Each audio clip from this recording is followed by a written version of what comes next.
what I'm talking about is the Russian Federation as the inheritor of the Soviet mantle is approaching what I would call the third phase of disintegration. The first was the collapse of the Soviet bloc, when Poland and other countries were freed. We tend to forget that was an empire that controlled half of Europe.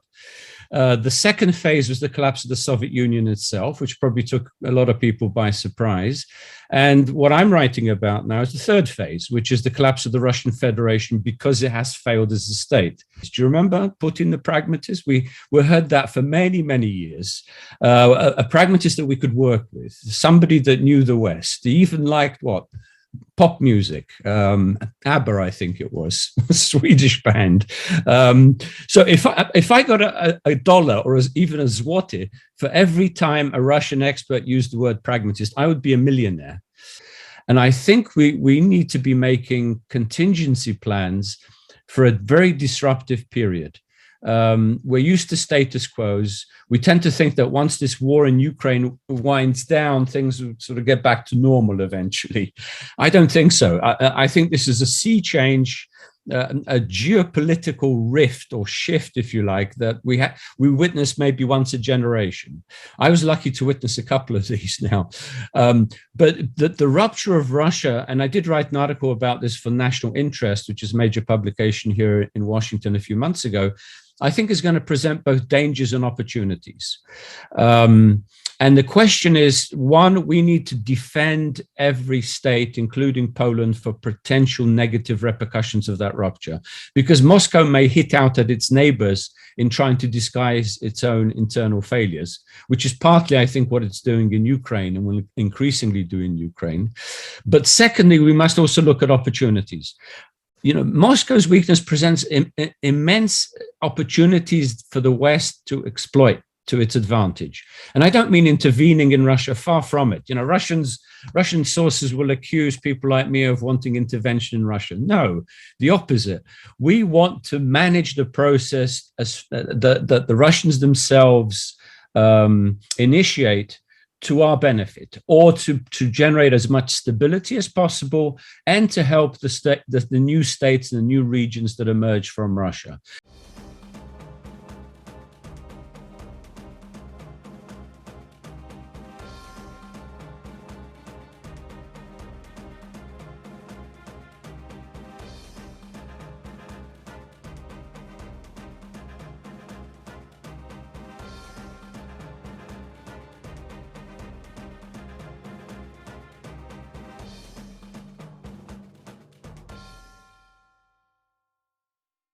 Hello, everybody.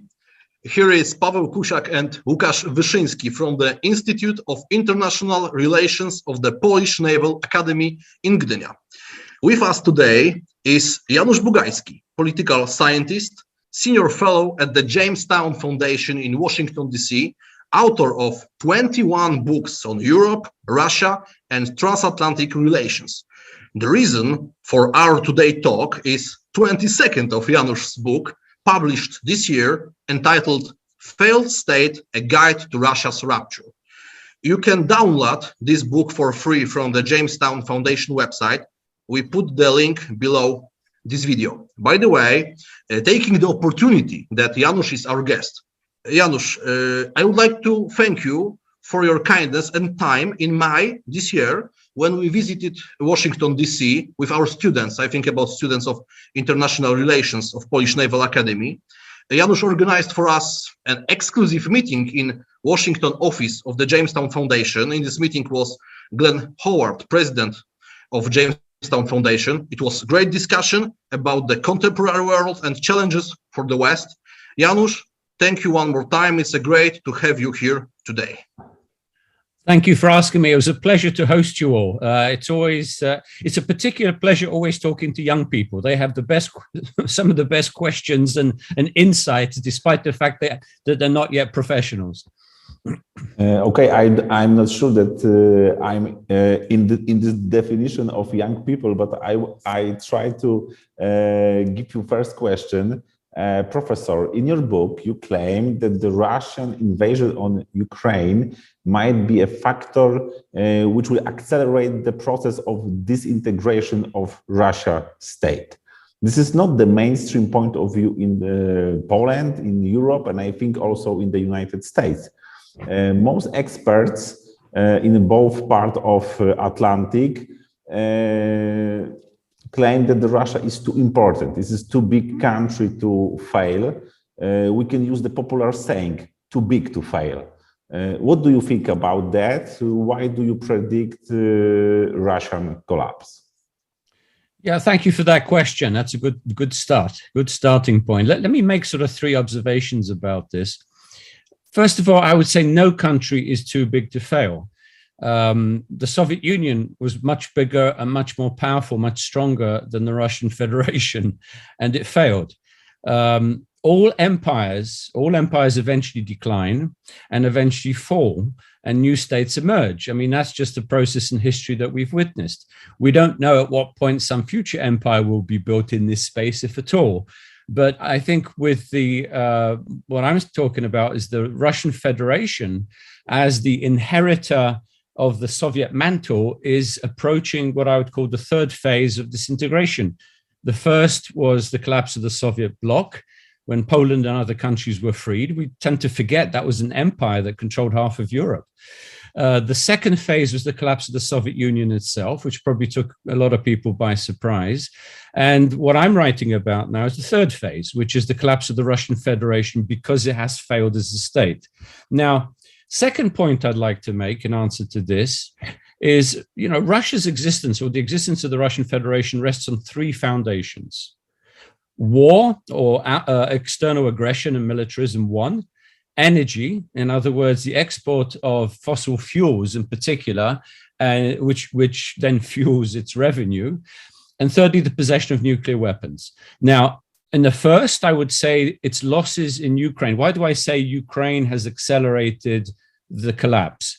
Because Russia's losses in Ukraine, and every day we're hearing the monumental human losses, military casualties, equipment losses, the inability to replenish stocks, failure to propel the defense industry, which lacks a lot of components that are now sanctioned. So all this is depleting seriously the Russian military. Secondly, sanctions and embargo against Russia is also going to mean that energy is less of a weapon, of a strategic weapon for Russia. If even Germany is saying it cannot depend on Russia anymore, then we're witnessing a revolution in energy, actually, in Europe. It may be tough for the initial few months, although I am hearing that America is stepping up to the plate and is going to increase its LNG supplies, natural gas supplies, which will help Europe through the worst part of the winter, plus some other sources. So that's the second part, I would say, that is depleting Russia's ability to be a strong state. The nuclear issue, I think, we'll come to a little bit later. Last point I'd like to make is, and I think this is very important, from my perspective, what I've been writing about, those books you mentioned, conventional wisdom can be, and the mainstream can be, very misleading. Let me give you a few examples. Very few people forecast the collapse of communism in the late 80s. I wrote a book in 1988 talking about the fault lines of communism and how the system is extremely vulnerable to break up, to revolt, to collapse. I wrote about the disintegration of Yugoslavia a year before it began. I did a report for the Pentagon on this. They asked me to forecast the future of Yugoslavia. And I said, it's going to be violent. It's going to be a violent conflict, violent breakup. Nobody was writing about this at the time. And since 2003, I've been writing about Russia's new imperialism. This was not conventional wisdom. Each time I would say that the experts, or the so-called experts, particularly the Russia experts, got it wrong. And they dismissed such as forecasts as wishful thinking, as mistaken. I remember the prediction was that the Soviet Union is much more likely to reform than it is to disintegrate. It's too strong, too powerful to fall apart. Or that Putin was a pragmatist. Do you remember Putin, the pragmatist? We heard that for many, many years. A pragmatist that we could work with, somebody that knew the West. He even liked what?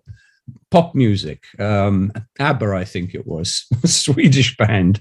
So if I got a dollar or even a zloty for every time a Russian expert used the word pragmatist, I would be a millionaire. But you can now throw, I think, a lot of that analysis away. It didn't stand the test of time. Okay, now, if I could understand, we are during third phase, which you described. Now, but how long this phase can take?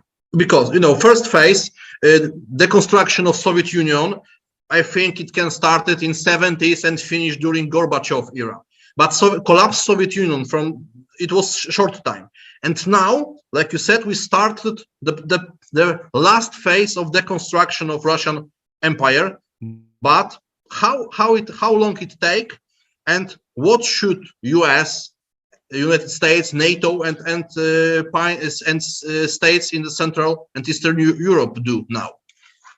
Yeah, look, I'm not going to predict exact day or time when it's going to collapse. It's not going to be a one event. It's not going to be an overnight event. I remember when we were trying to forecast when the GDR government would collapse, you know, the Honecker government. And all of us were saying, well, probably by next week. Well, we were wrong. It happened overnight. But, you know, it's not that sort of collapse that suddenly somebody steps down and the country the next day becomes several countries. It's going to be part of a process. Some part of the process may be quicker than we think. For instance, there may be a deep power struggle within or around the Kremlin that we are not currently aware of, because how they disguise and camouflage power struggles. But that could materialize very, very quickly. You remember in the past how quickly Gorbachev was replaced, or Khrushchev, going even further back. So these sort of events can happen very quickly. The actual rupture of the state, I think, is going to be a process rather than an event. And what I talk about in the book is, first of all, the weak foundations on which Russia is based. This so-called federation is based. Russia hasn't been able to transform itself either into a nation state, you know, based around a single ethnicity, a civic state based on non-ethnic identity, or even a stable imperial state. As we see in Ukraine, there's disputes between ethno-nationalists, statist imperialists, Soviet restorers, pan-Slavicists, Eurasianists, centralists, federalists, regionalists, you know, not to mention liberals and Democrats, who tend to be in a bit of a minority, but we can come back to that. So Russia is experiencing both a definitional problem in terms of what kind of a country it is and what kind of loyalties the citizens should have, to a economic, demographic and social situation which is becoming increasingly precarious. Over-dependence on fossil fuels, contracting economy. I don't know if you saw, there's a report out published, Bloomberg just published excerpts from the Russian government that talks about a bigger looming catastrophe in Russian production and supply chains and components for important equipment, including military equipment, that they hide. That actually the projections are actually been in Russia are now worse than some of our Western projections about what can happen in Russia. So given all this, given what I would call a growing regional and ethnic disquiet that will materialize as the economy starts to increasingly sink, I think the process of rupture will begin. Now, in terms of the rupture itself, I have a chapter devoted to that on its own. Maybe I can sum it up. The Kremlin does not respect the international borders of neighboring states, but this will boomerang against Russia, because then Russia's own external and internal borders will come increasingly under question, and not just from Ukraine, but from a lot of neighbors. And now the nature of the rupture itself, I think, is going to be very diverse. In some cases, I think it can be peaceful. In some cases, it will be violent. And I think it will be a mixture of the Soviet and Yugoslav scenarios. And I can go into a lot of detail about both. But even in the Yugoslav scenarios, it was very varied. You know, some countries experienced minimal violence before they broke free. Other republics experienced major ethnic conflicts promoted by nationalists trying to keep countries together, or trying to take away parts of the new countries that were emerging. So I have a lot of detail in my book from each major region, particularly the North Caucasus, the Middle Volga, southern Siberia, with the larger Mongol population, as well as the Far East, where there's this traditional sort of anti-Moscow pro-independence movement. Now, last part of your question was Western policy. This is the last chapter of my book. I talk about the recommendations and options for the US. And I think we need to be making contingency plans for a very disruptive period. We're used to status quos. We tend to think that once this war in Ukraine winds down, things will sort of get back to normal eventually. I don't think so. I think this is a sea change, a geopolitical rift or shift, if you like, that we witness maybe once a generation. I was lucky to witness a couple of these now.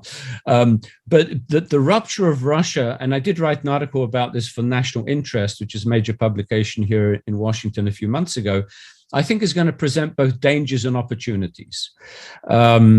And the question is, one, we need to defend every state, including Poland, for potential negative repercussions of that rupture, because Moscow may hit out at its neighbors in trying to disguise its own internal failures, which is partly, I think, what it's doing in Ukraine and will increasingly do in Ukraine. But secondly, we must also look at opportunities. Moscow's weakness presents immense opportunities for the West to exploit to its advantage. And I don't mean intervening in Russia, far from it. Russian sources will accuse people like me of wanting intervention in Russia. No, the opposite. We want to manage the process as that the Russians themselves initiate to our benefit, or to generate as much stability as possible, and to help the new states and the new regions that emerge from Russia. So, and I would say it's a little bit like the Cold War. We didn't need to intervene when the Soviet Union was breaking up, or the Soviet bloc. We may have supplied some moral support. In the case of maybe Poland, we did supply to solidarity, both union support and other forms of financial help. But basically, the idea was to support pluralism, to support real federalism in Russia, to support the rights of republics and regions to determine their sovereignty and statehood. And I think if we're more open in terms of what we want, what we'd like to see in Russia and how we could help Russian citizens, I think this will embolden citizens. I think they will demonstrate to them that they are not isolated despite the regime, and that they're actors on the world stage. They cannot continue these grievances against the West when it's their own government that is creating all these problems. So that's how I would summarize my answer to your question.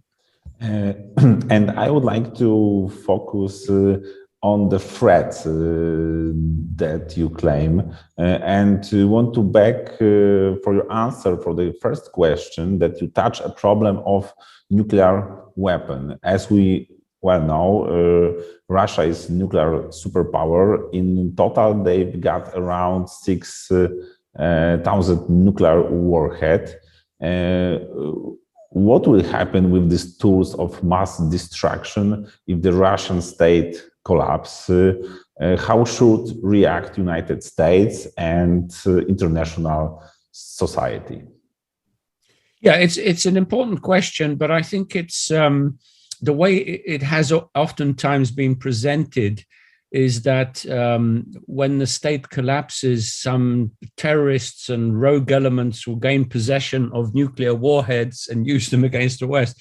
Use of nuclear weapons is much more complicated than people imagine. It's not like picking up a Kalashnikov and firing it at somebody.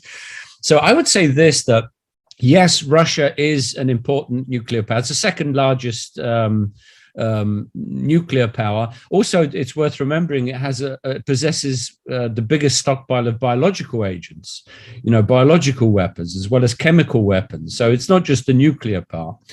But I think the idea, there's two ideas here. One, as I've mentioned, about rebels grabbing hold of weapons and using them against each other or against the West. I think a bigger question, though, is the supposition that Russia's leaders would be willing to commit national suicide themselves. In other words, that they would fire those strategic nuclear weapons at Western targets in order to prevent Russia's collapse. It will not make any sense because, one, it won't prevent that collapse. And secondly, it will mean national suicide. I think if you look at Russia's leaders now, they are much more concerned about how to salvage their political futures. In some cases, their economic fortunes. Even somebody like Putin is believed to be one of the richest men in the world, having stashed away billions of dollars over the years by robbing the state. Most of that clan and the cliques around Putin are in a similar position. They don't want to commit national suicide. They're not nuclear jihadists. Let's put it that way. We may compare Russia to ISIS, but it's not exactly the same. And even at a personal level, you don't design a table that's about 30 foot long if to avoid a germ penetrating, if you're willing to use nuclear weapons, knowing full well that your country, every single major city in Russia will be destroyed within minutes. So I think that's a bit of an exaggeration, the idea that nuclear weapons would be used by Russia. Now, the other part of it is that, look at the protection. Russia's weapons, all the weapons of mass destruction, are protected by the most loyal elements of the security forces. There's several tiers that it has to go through before anything is ever engaged. They are highly unlikely to be seized by rebels and insurgents. They're kept in main part of Russia and inner Russia. Even in the eventuality, I would say, that some states that emerge from the failing federation acquire control of such weapons and, of course, the means to be able to deploy them and fire them, which is, again, very unlikely, they will have no reason to target any countries. Who are they going to target? They're going to seek political backing, diplomatic recognition, economic assistance, international legitimacy. They're going to seek all these things. They're not going to fire weapons at Western countries or neighboring countries that could, Muslim countries or Central Asian countries that may recognize them. Far from it. I think we may see, if that were to happen, in other words, if they do acquire some of these weapons, we're going to see a similar process we did with Ukraine, Belarus, and Kazakhstan. If you remember, at the end of the Cold War, it was 4 countries that possessed nuclear weapons when the Soviet Union collapsed. 3 of them voluntarily gave them up. Took a while, but eventually they did. Of course, Ukrainians in a way, regret that they did, because would Russia have attacked Ukraine if they had kept their nuclear weapons? That's another thing, actually, to keep in mind. The nuclear deterrence, that if any of these countries were to acquire the capabilities to deploy and to use, they may want then to maintain their nuclear arsenal of whatever size in order to deter an attack by a still existing rump Russia or a still aspirant imperial Russia. I suppose you could look at the North Korean example, is that the best defense for them is the development of nuclear weapons. I don't think it's going to go to that extent. I think a lot of these new countries and regions are going to look at neighbors as partners. They want to cooperate. They want legitimacy. They want trade. They want, there are rich regions in Russia that want to trade the resources without going through Moscow, where they feel extremely exploited, undervalued, as a sort of appendage of the metropolis. I talk about this quite a bit, actually, in my book. So, the nuclear weapon, I think we need to be careful not to exaggerate it, because that feeds into this Kremlin narrative that you shouldn't touch us, you shouldn't touch Russia, you shouldn't expect us to break up, because that would mean the end of the West.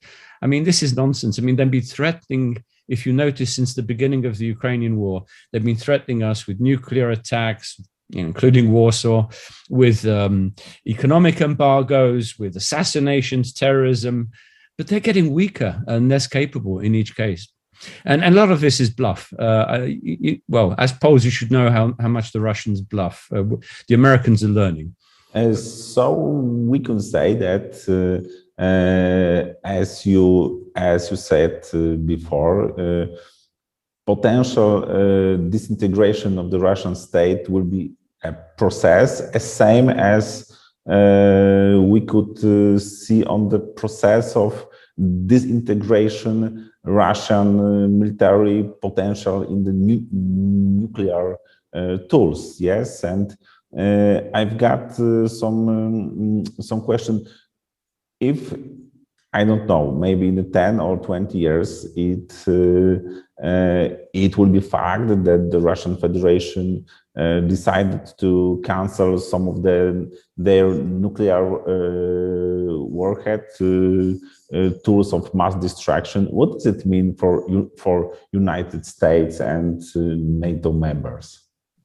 Well, I think we need to be closely engaged in the process of handling nuclear proliferation anywhere, and deproliferation, if you like, or nuclear reductions in the post-Russia, or in the states that emerged from Russia. I think we need to be very much engaged with. I mean, this should be number one really on our priorities in dealing with the rupture. In other words, making sure that any governments, any states that emerge from the Federation that do have nuclear weapons would be willing to give them up. You know, I can't forecast in 20 years what will happen with nuclear and other weaponry, but I think that process needs to be closely managed. But I don't think we should be afraid of it, that this will lead to inevitably to some sort of nuclear war. I think those threats are actually, if anything, they disable us. We should be dealing directly with these questions without fearing them. Okay, let's go further. Okay, how do you imagine future Russia? Use category post-Russia. So maybe, how do you imagine post-Russia? Do you believe that future Russia can be democratic in the liberal way, like, for example, states in the Central and Eastern Europe, or maybe after Russia rupture, we have a new problem, new kind of Russia, but not compatible with a Western liberal order? Yeah, very good question. Well, first of all, I would say there may be several Russias, or there may be different competing entities vying to be the successor of the Russian Federation. You know, I talk about those possibilities in my book. We may actually see some conflicts between different Russias, or even a confederation of Russian regions. That's another possibility. One of the problems for some of the Russian nationalists is that if you look at Russia, the Federation, it does not have a Russian republic. All the republics, all 22, are based on ethnicities other than Russian.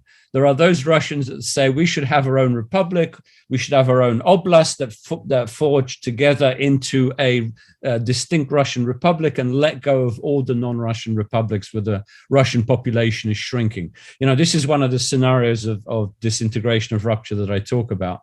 Going back to your question, it's extremely important. What kind of, let's say, core Russia is likely to emerge? I think, yes, it will have an opportunity to develop into a more democratic or pluralistic state. However, I do argue in my book that at least up till now, the liberal and national democratic options in Russia have become very weak.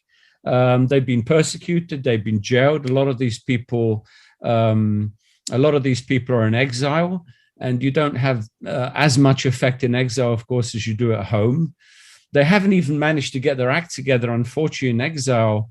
I was urging them, form a government in exile, form something to show that there is a different Russia, that you can oppose Putin in this regime.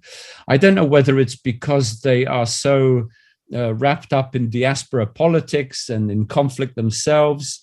You've also had now the emergence, we were talking about it before, the emergence of a new organization, the Free Nations of Post-Russia, the Free States of Post-Russia, who are trying to represent a lot of the, not just the non-Russians, but also some of the Russian regions like Siberia, the Urals, Khabarovsk and Far East, who see or would like more sovereignty, more, let's say, separation from Moscow, less economic and political control from Moscow. But, you know, again, going back to your question, it's very important because we may have different spectrum of states and entities that emerge from a failing Russia. Some may be more democratic than others. Some may be more ethnocentric than others. Some may be more multi-ethnic than others. Some may be more liberal, whatever the definition of liberal is. I tend to use the definitions democratic and pluralist rather than liberal, which has an ideological connotation. But I think it's going to be a mixed bag. You know, if you look at the countries, for instance, that emerged from both Yugoslavia and the Soviet Union, some became good democracies. You look at Slovenia, you look at the Baltic states, eventually Croatia. And then on the other hand, you look at, multi-ethnic or let's say ethnic-based fiefdoms that emerged in somewhere like Bosnia. You look at the autocratic regime that emerged in Serbia. So I think it's going to be a varied picture throughout. But again, this will be a major opportunity for Western governments, Western NGOs, Polish NGOs, all neighboring countries to engage, because the future, the development and future of these regions bordering the Central East European, Central Asian and Far Eastern states is critical to their national security. I mean, in Poland's case, for instance, look at Kaliningrad. It's very close to where you are in Gdynia. You need to be looking very closely of the potential that a fourth Baltic Republic may actually emerge on your doorstep.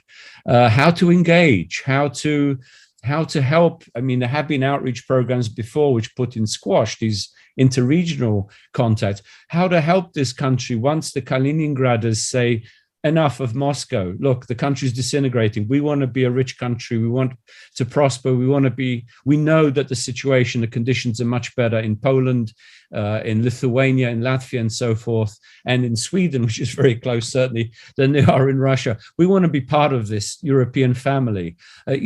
Poland needs to reach out to I think, at one point, to regions such as Kaliningrad, but there are many others.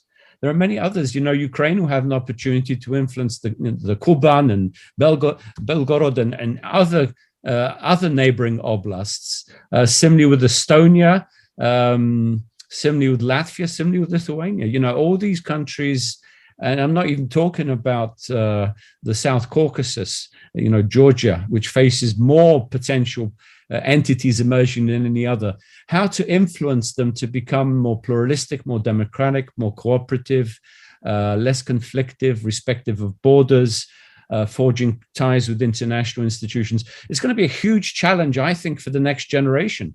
I hope I'm still around to witness this process, as we were witnessing the re-emergence of Poland and the Central European and Baltic states after the collapse of the Soviet bloc. It was exhilarating. It was a fantastic time. We shouldn't treat the collapse of Russia as something negative. It's something positive, constructive. It fulfills actually a lot of dreams of Poles when they gained independence, that they would no longer be threatened from the East. And the best way is to, whether you call it intermarium, but a bigger intermarium. In other words, we're not just talking about the Central European and East European states, but new countries that emerge from a crumbling Russia. They can all be part of that vision, the 3 Cs or even 4 Cs project, whatever you call it, looking ahead. The background of our conversation is, of course, the war in Ukraine, 24th February 22. This is the symbolic date for Central and European and Eastern Europe, because on these days when Russia challenged post-Cold War international order in Europe, they started the biggest war in Europe since World War II. On the first days, most experts predict a quick Russian success.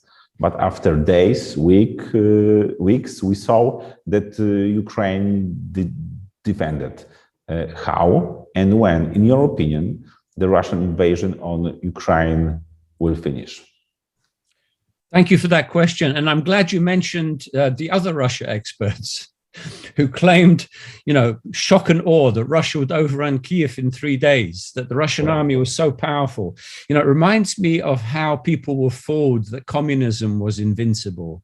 that the socialist revolution would sweep the entire world, that the Soviet Union would never collapse. I mean, if you go further back, they said the same thing about the Third Reich, but in its Nazi context. The experts got it wrong. They didn't understand, obviously, and I'm not a military expert, but they're certainly not experts if they didn't understand the condition of the Russian army. You know, the corruption, the nepotism, the lying, the thievery, the hiding of figures, the inability to take care of equipment, you know, a whole host of problems, not to mention the military art. You know, the Russians have not fought a major war in Europe since World War II. You know, the destruction of Grozny simply does not count. The attack on Georgia, the units they've used in Syria and elsewhere, these are not major wars. These are not major wars. And we see this in Ukraine.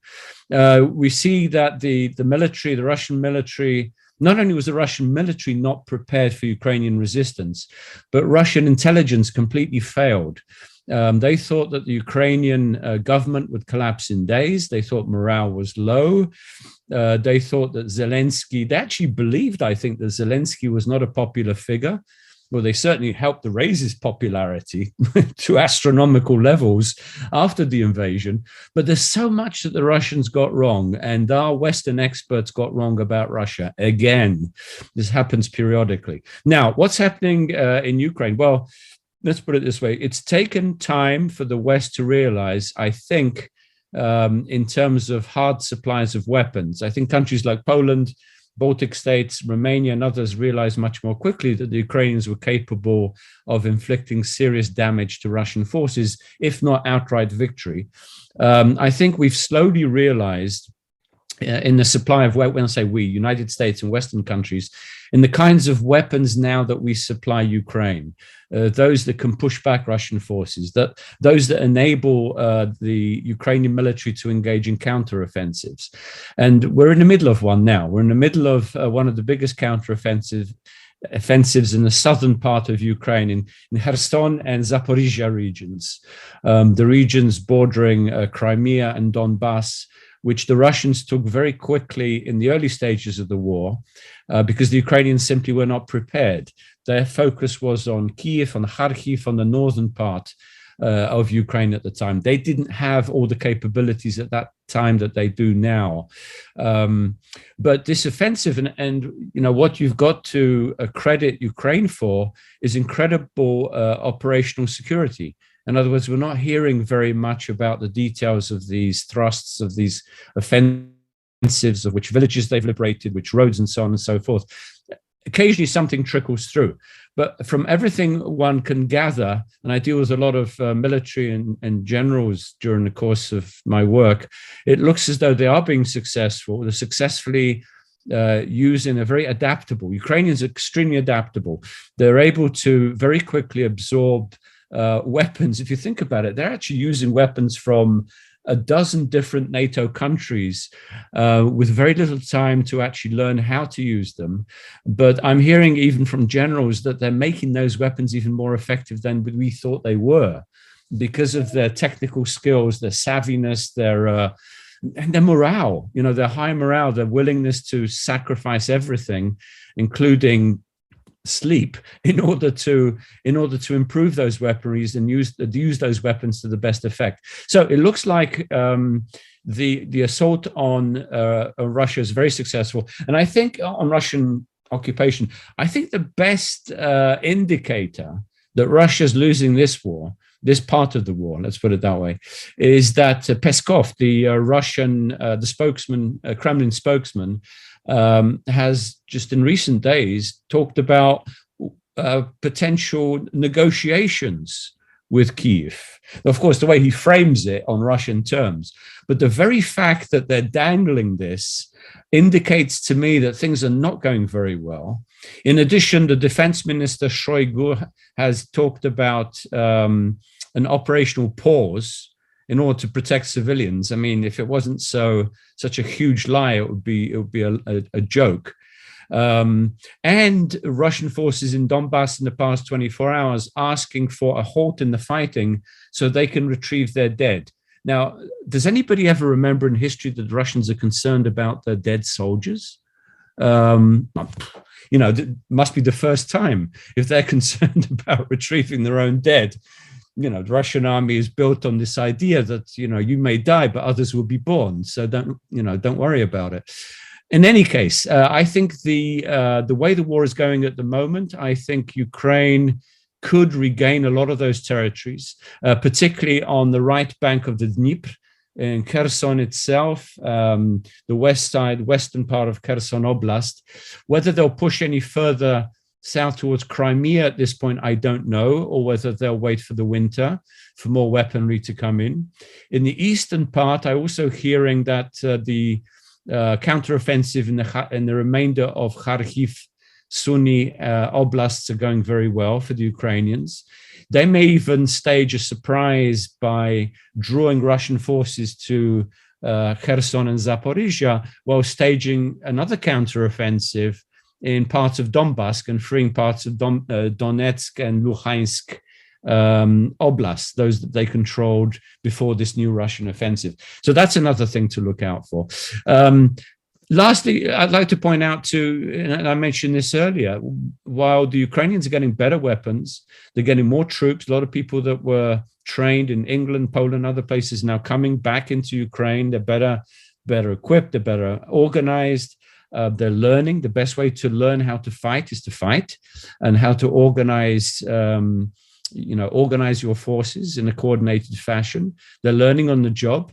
A lot of the old Soviet era military doctrine, I think, has been thrown out the window. I think Ukrainians are developing their own doctrine that we will be studying for the next several years. And on the other hand, Moscow is becoming more hollow. There are reports now that they're simply not getting the technology, the parts to build modern weaponry. They're using very depleted old Soviet stocks, hence the inaccuracy in firing. Whether they're deliberately targeting a school or a toilet, I don't know. I mean, presumably they're not actually targeting a toilet. One hears these incidents, which indicates that their precision munitions targeting capabilities are declining quite dramatically. There are also reports that the number of tanks and artillery and shells that they're producing is so low that they're asking for North Korean supplies. And I don't know if you saw the reply from the Ukrainian, I think it was Ukraine Defense Ministry as a result. So I would say that all this will contribute to power struggles within the Russian elite. It will create, already Putin has sacked many generals, those that haven't actually died. They're lucky that he's not Stalin, because he wouldn't have sacked them. He would have, it would have been the end for them. I mean, Stalin killed more Russian generals than Hitler. So Putin is now, from what we can see, in a dangerous phase, because it looks as though he may be directly in control of the operation, which means it's even more likely to fail than it did under previous commanders in the field. So the future is not rosy for Russia. Again, I wouldn't like to predict how quickly this will happen. They still have a lot of troops that they can throw into the fight. They still have a lot of weapons they can throw into the fight. They may engage in full mobilization. Putin has avoided a full mobilization, calculating that then he would have to declare war, and he'd have to admit that the special military operation has failed. And that would create major ripples, I think, within Russian society, and it would affect the economy, because then all the economic development, all the economic activity would have to be geared towards a war footing, towards a war economy. And that is extremely dangerous. I mean, that would be extremely damaging for the rest of the Russian economy as well. Okay, now we need to go to our last question. And in this question, we want to ask you about your opinion about some kind, opposite way of thinking your opinion. I mean, in Poland, last time in contemporary Poland, one of the most mentioned US expert of international relations is John Mearsheimer. His theory, I think, about offensive realism assumed that Russia, as an empire, had the right to have their influences areas similar to other superpowers. And based on this theory, some people think that Western don't need to support Ukraine because this is a Russian area and Russia have a right to do what they want to do in this area of influence. And what is your point of view for this way of thinking for international relations, international order?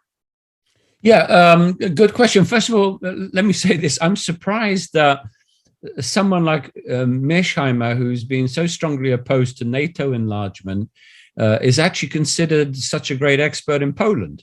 I mean, you know, he is one of a few voices that have opposed NATO enlargement on various grounds, particularly as part of the so-called realist school, which I think is a bit of an arrogant designation when you say I'm a realist and you're not. I think realism, this sort of official realism, offensive realism, whatever you call it, is neither factual nor realistic. Let me give you a few reasons why. First, I think it is outdated, and it's actually based on imperial thinking.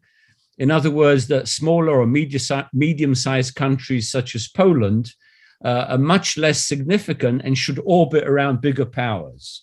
Whether it's Poland, whether it's Romania, not to mention the small Baltic states, they have no right to their own sort of separate identity and aspirations and desire for security and membership of international organizations. This should all be supported. This should all be, determined by bigger powers. Hence, this sort of multipolar position that Moscow has been pushing actually since Primakov in the 1990s. The world is no longer bipolar, it's multipolar, but only a few countries, like big countries like Russia, can be a pole of power. Well, actually, I think Russia is fading as we speak as a pole of power anyway. That's going to be my new article, but let's talk about that later. Secondly, I would say that realism is based on blatant fallacies. One, that NATO is an expansive power rather than a voluntary alliance. Even the term expansion is misleading. NATO has not expanded. Has NATO forced Poland to join? I remember countries that are begging to join, but no, you have to wait. You have to fulfill criteria. The best example for me was Macedonia. Macedonia waited for about 10, 12 years before it was allowed to join under a new name. So, no, NATO does not expand. It enlarges when countries that really want to enter qualify and can contribute to the NATO mission. Secondly, I would say NATO does not threaten Russia. Mearsheimer has this strange idea that NATO is a threat to Russia. I would say what it does is it nullifies the Russian threat to its neighbors. That is surely a good thing, a positive thing. It prevents war. It increases security. It helps guard borders. It deters conflict. So, NATO is not based on coercion. It's based on defense. And that is, the best way to prevent a bully from attacking you is to show the bully that you can whip him, right? Without having to get into a fight. So again, realism, so-called realism, is wrong on that. Last point, Mearsheimer himself, I knew him before in a previous iteration where he supported Serbian dominance in the former Yugoslavia. It doesn't surprise me that he now supports Russian dominance in Europe's east. I don't know whether he has an empire complex or an emperor complex, but whatever it is, it's misleading because given Serbia's decline at the time and given Russia's decline and failure, I think realism should be renamed as, unrealism or illusionism. Lastly, I would say that one should not be tied to any preconceived notions. That's why the work I do is trying to think out of the box, out of the envelope, whatever the cliche, but try and think big, try and think towards the future and avoid any isms. Isms are very misleading in analysis or drawing up scenarios because you start with certain precepts and then you try and fit everything into that ism. So I'm not an ismist. Some called me a futurologist, but better that than being stuck in a failed theory. Janusz, thank you very much for this answer and for all the conversation. It is not easy to make a short summary of this kind of discussion First of all, we want to invite all people who listen us to read Janusz's book and build their own opinion. Like I said in the introduction, the book is free to download. I think Janusz's thesis about Russia's rupture is very brave and controversial and important. At this moment, we can't be sure that it will happen. A lot of experts also claim that Russia is stronger than we think and they have a chance to win this confrontation with Western. Time will tell. We need to remember that, Janusz talked about it, the majority of experts did not predict Soviet Union collapse. Janusz, thank you for this discussion. People who listen to us, I invite to subscribe our channel, comment this discussion and send this link to this discussion to people for whom it can be interesting. Thank you very much. Thank you, Paweł. Thank you, Łukasz. And do stay in touch and good luck. Send me the link when it's all ready. Obviously. Thank you. Thank you. Bye-bye. Do widzenia.